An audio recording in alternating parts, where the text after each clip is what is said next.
Welcome students. बेटा आज हम अपनी कक्षा 7 का सुगंधा का चैप्टर 12 पाठ 12 मेरा सबसे प्यारा ओलंपिक पदक इसके बारे में जानेंगे। इसके लेखक हैं जेसी ऑर्वेस। लेखक के बारे में हम थोड़ा सा जान लेते हैं। जो जेसी ऑर्वेस है ये जेम्स क्विंसलैंड जेसी ओवेंस 1936 के ओलंपिक खेलों में 4 ओलंपिक पदक विजेता थे और इनका जन्म 12 सितंबर 1913 में ओकविल अलाबामा संयुक्त राज्य अमेरिका में हुआ था। 1936 में इनका जन्म हुआ था। कहाँ? संयुक्त राज्य अमेरिका में। और 4 ओलंपिक पदकों के विजेता थे। इनकी ऊंचाई 1.78 मीटर थी और इनकी पत्नी का नाम मिनी रुथ सोलोमन था। इन्हें Associated Press male athlete of year का पुरस्कार भी मिला था। और इस रचना में वो अपने बारे में लिख रहे हैं। ठीक है, सबसे पहले ये चैप्टर पढ़ने से पहले हम थोड़ा सा जान लेते हैं कि ओलंपिक खेल क्या होते हैं, ओलंपिक पदक क्या होते हैं, ये ओलंपिक खेल क्या होते हैं, इसके बारे में हम जान लेते हैं। तो बेटा जो ओलंपिक खेल हैं ये एक तरह से प्रतियोगिता के खेल हैं, प्रतियोगी खेल हैं, प्रतियोगिता के रूप में खेल होते हैं जिसमें 200 से भी ज़्यादा देश भाग लेते हैं। यानी कि अलग अलग देशों के खिलाड़ी इसमें भाग लेते हैं और कई तरह के खेल इसमें खेले जाते हैं जो कि प्रतिस्पर्धात्मक होड़ के खेल होते हैं कि कौन जीतेगा कौन हारेगा। और फिर इनकी जीत के अनुसार इनको इनके पदक मिलते हैं। जैसे हम पढ़ते हैं स्वर्ण पदक, रजत पदक से, है ना, कांस्य पदक। ये पदक इनको अपनी अपनी प्रदर्शनी के लिए मिलते हैं। ये ओलंपिक जो खेल हैं ये प्रत्येक 4 वर्ष में आयोजित होते हैं और इनके देश पहले से फिक्स कर लिए जाते हैं कि कौन से देश में कब कौन से ओलंपिक खेल किस देश में आयोजित किए जाएंगे। पहले जो आधुनिक ओलंपिक खेल थे, सबसे पहले आधुनिक जो ओलंपिक खेल थे ये यूनान की राजधानी एथेंस में 1896 में शुरू हो गए थे। सन 1896 में पहला आधुनिक ओलंपिक खेल शुरू हो गया था यूनान की राजधानी एथेंस में। और फिलहाल जो ओलंपिक खेल थे ये 24 जुलाई 2020 को टोक्यो जापान में होने थे, लेकिन कोरोना की वजह से ये डिसमिस कर दिया गया था। और अब जो ओलंपिक खेल है वो 23 जुलाई 2021 में होंगे। और कहाँ होंगे? वह जहाँ पहले आयोजित किए गए थे, जापान की राजधानी जो है टोक्यो। तो मेरा सबसे प्यारा ओलंपिक पदक, इसके बारे में हम पढ़ेंगे। तो देखो राइटर बता रहा है कि सन 1936 की गर्मियों में बर्लिन में ओलंपिक खेलों का आयोजन हुआ था। 1936 की गर्मियों में ये जो खेल होते हैं ग्रीष्मकालीन और शीतकालीन दोनों ही होते हैं। तो जिस ओलंपिक पदक के बारे में राइटर यहाँ बता रहा है वो कहाँ हुए थे? 1936 में बर्लिन में, और गर्मी के काल में हुए थे। एडोल्फ हिटलर के इस बचकाने आग्रह के कारण कि जर्मन खिलाड़ी शासक प्रजाति के सदस्य थे, वहाँ राष्ट्रवादी भावनाएं उफान पर थी। यानी कि जहाँ उस समय एडोल्फ हिटलर जो था उस वहाँ का शासक था और उसकी एक कुचाल थी, छोटी सोच थी शासक प्रजाति। यानी कि वहाँ केवल राष्ट्र हित की भावनाएं उफान पर थी कि केवल किसी भी तरह से राष्ट्र का ही हित हो। मैं इन बातों को लेकर बहुत चिंतित नहीं था। मैंने इन खेलों की 6 वर्ष तक प्रशिक्षण लिया था, श्रम किया था, यानी कि मेहनत की थी और अपने को कठोर अनुशासन में रखा था। मैं जब जहाज़ पर सवार होकर बर्लिन ओलंपिक के लिए जा रहा था तब मन में यही विचार था कि मैं 1-2 स्वर्ण पदक जीतकर स्वदेश लौटूं। लेखक जो था वो बड़े ही इत्मीनान से खेलों की तैयारी में जुटा हुआ था और यह सोच रहा था कि मैं जो बर्लिन जा रहा हूँ ओलंपिक के लिए, वहाँ से मैं विजित होकर ही लौटूं। विशेषकर मेरा इरादा लंबी कूद में जीतने का। तो कौन सा खेल? लंबी कूद में जीतने का था। साल भर पहले इसी कूद से मैंने 26 फुट 8.5 इंच का नया विश्व कीर्तिमान बनाया था। हर किसी को मुझसे आशा थी कि मैं इस ओलंपिक प्रतिस्पर्धा में अवश्य विजयी होऊंगा। प्रतिस्पर्धा हो, राइटर को इस बात की आशा थी कि वह जरूर इसी खेल में जीतेगा। किंतु वहाँ पहुँचते ही मैं चकित रह गया। जब लंबी कूद के ट्रायल का अवसर आया तो एक लंबे से लड़के को अभ्यास के दौरान ही 26 फुट की कूद लगाते देख मुझे अचंभा हुआ। लेकिन लेखक की सारी इच्छाओं पर पानी का फिर गया जब उसने देखा कि एक 26 फुट एक अच्छा लंबा तगड़ा सा आदमी था और वह लंबी कूद में जो पहले फर्स्ट टाइम ट्रायल ही हो रहा था तो उसी में 26 फुट की कूद उसने लगा दी। तो इसको देखकर लेखक बहुत ही अचंभित हुआ। वह एक जर्मन खिलाड़ी था जिसका नाम क्या था? लुजलोंग। मुझे पता चला कि हिटलर ने उसे सबकी नज़रों से बचा कर रखा था, इसी उम्मीद से कि वह प्रतियोगिता जीत लेगा। मुझे लगा कि लुजलोंग यह प्रतिस्पर्धा जीत गया तो इसमें नाजियों के आर्य श्रेष्ठता के सिद्धांत को ही बल मिलेगा। जो आर्यों में एक सिद्धांत था कि आर्यों में श्रेष्ठ, तो ये जो सिद्धांत है इसका श्रेय किनको? नाजियों में जो जर्मन लोग थे इसमें नाजी धर्म था, नाजीवाद जो उनका धर्म था। तो कह रहे हैं कि नाजियों के आर्य श्रेष्ठता के इसी सिद्धांत को बल मिलेगा अगर यह जीत गया तो। मैं अंततोगत्वा एक निग्रो हूँ। अंततोगत्वा का अर्थ होता है अंत में, आखिरकार में, अनंत में या आखिरकार में। तो कवि कह रहा है, लेखक कह रहा है कि अंत में मैं एक निग्रो हूँ और हिटलर के तौर तरीकों को पसंद नहीं करता हूँ। अतः मैंने निश्चय किया कि उसको और उसकी शासक प्रजाति को वास्तव में दिखाई दूँ कि श्रेष्ठ कौन है।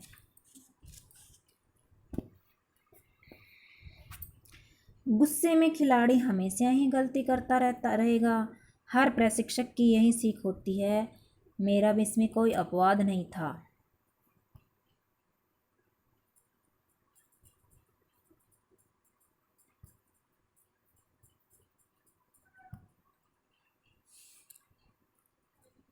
लेखक कह रहा है कि गुस्से में खिलाड़ी हमेशा गलती करते हैं। हम गुस्से में तो अक्सर हम भी गलती कर देते हैं। हर प्रशिक्षक यानी प्रशिक्षण देने वाला, शिक्षा देने वाला, सिखाने वाला। तो मैं इसका कोई अपवाद नहीं था। अर्थात लेखक कह रहा है कि मैं इससे सबसे अलग नहीं था। अपवाद जो है, अपवाद का अर्थ क्या होता है? सामान्य नियम से अलग। कि मैंने भी यही गलती की कि मुझे भी गुस्सा और थोड़ा अहम भाव आ गया था कि मुझे जो जर्मन के हैं उनके विरुद्ध ये खेल जीतना है और उनको हराना है। ये भावना जो थी, हीन भावना लेखक के मन में भी आ गई थी। पहले दिन अपने तीनों क्वालिफाइंग के मुकाबलों में छलांग लगाने के लिए मैं निर्धारित रेखा का कुछ इंचों से अतिक्रमण करके और आगे बढ़कर कूदा, यानी कि खेल में चीटिंग की। नतीजा यहाँ की कूद अमान्य हो गई। दूसरी के कूद के समय तो हद ही हो गई। मैं क्या 3000 मील से यहाँ इसलिए आया हूँ कि क्वालिफाइंग मुकाबले में ही अनुत्तीर्ण होकर अपना मजाक बना लूँ। जो क्वालिफाई के गेम हो रहे थे, ट्रायल हो रहे थे, उसमें ही लेखक हार गया और उसे फील हुआ कि क्या मैं यही सोच के इतनी दूर आया था। मैंने अपने आप से पूछा। पीठ से कुछ गज की दूरी पर गुजरते हुए मैंने निराशा से जमीन पर ठोकर मारी कि सहसा मुझे अपने कंधे पर किसी के हाथ का महसूस हुआ। मुड़कर देखा तो सामने वह लंबा जर्मन लॉन्ग जंपर था। उसने पहली ही कोशिश में अंतिम कूद के लिए क्वालिफाई कर लिया था। मैंने उसकी नीली आंखों में देखा। उसने मुझसे गर्मजोशी से हाथ मिलाया। जो जर्मन जो खिलाड़ी था वो लेखक से मिलता है और गर्मजोशी से उसके साथ हाथ मिलाता है और अपना नाम बताता है। देखो कैसे बता रहा है। जेसी ओवेंस, मैं लुज लॉन्ग हूँ। मेरा ख्याल है हम पहले कभी नहीं मिले। वह अंग्रेजी ठीक से बोल रहा था, हालांकि उसमें एक जर्मन प्रभाव जरूर था। तुमसे मिलकर खुशी हुई, मैंने कहा। फिर अपनी घबराहट छिपाने के लिए मैंने हाथ जोड़ा। तुम कैसे हो? मैं बिल्कुल ठीक हूँ, पर यह बताओ कि तुम कैसे हो? तुम्हारा मतलब? मैंने पूछा। कोई चिंता तुमको खाए जा रही है, उसने कहा। वो जो लेखक का जो मन का भाव था उसको समझ गया था कि वो चिंतित और गुस्से में है। तो उस खिलाड़ी ने इसके लेखक के मन के भाव को जान लिया था और पूछा कि तुम्हें कोई चिंता खाए जा रही है, उसने कहा। उसके स्वर में एक किस्म का गर्व था जो दूसरी भाषा में थोड़ी बहुत महारत हासिल करने के बाद आ जाता।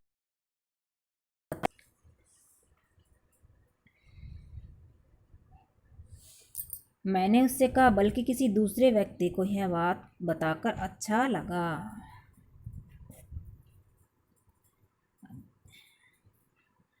अगले कुछ मिनटों तक हम आपस में बातचीत करते रहे। मैंने लोंग को नहीं बताया कि कौन सी चिंता मुझे खाए जा रही थी, लेकिन लगा जैसे वह मेरी नाराज़गी का कारण समझ गया था, क्योंकि उसने मुझ में विश्वास भरने की भरपूर कोशिश की। हालांकि वह नाजी के युवा आंदोलन में दीक्षित हुआ था, परंतु अब उसका आर्य श्रेष्ठता संबंधी बातों से कोई लेना देना नहीं रह गया था।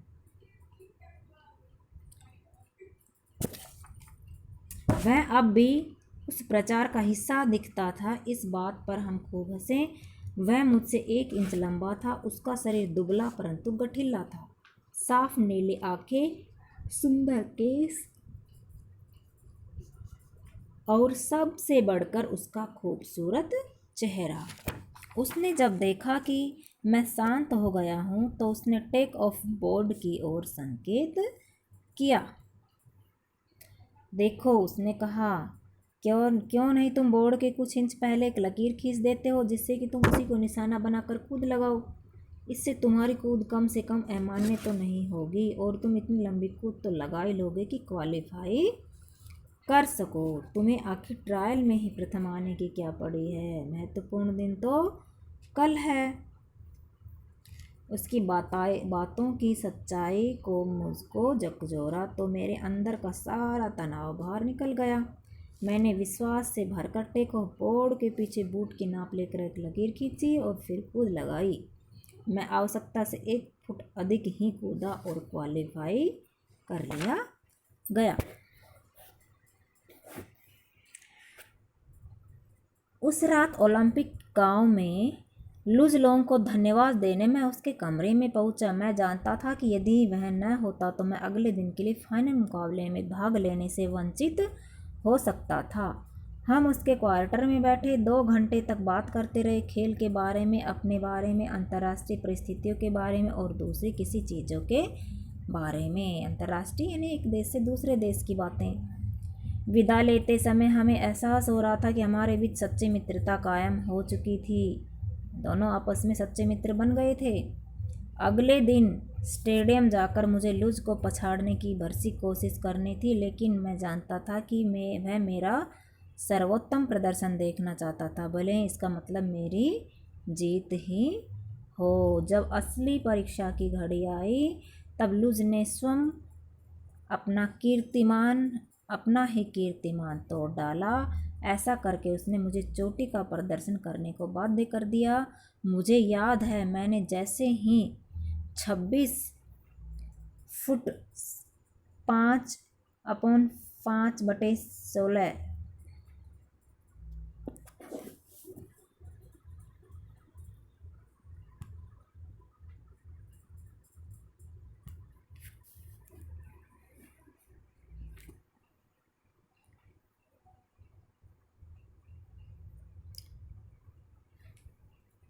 क्या कह रहा कवि कि जिस दिन खेल होने थे उस दिन जैसे ही मैंने जैसे ही 26 फुट 5/16 इंच का ओलंपिक कीर्तिमान बनाने वाली अंतिम कूद लगाई,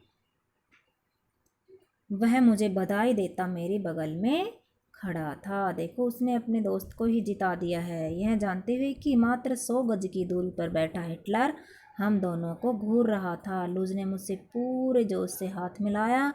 यह कोई टूटे हुए दिल की फीकी मुस्कान वाले हाथों की पकड़ नहीं थी। उस क्षण लुज की प्रगाढ़ सोने जैसी खरी मित्रता के प्रति जो कुछ अनुभव कर रहा था, उसके आगे चाहे कोई मेरे सारे स्वर्ण पदक गला डालता, मुझे इसकी कोई परवाह नहीं होती।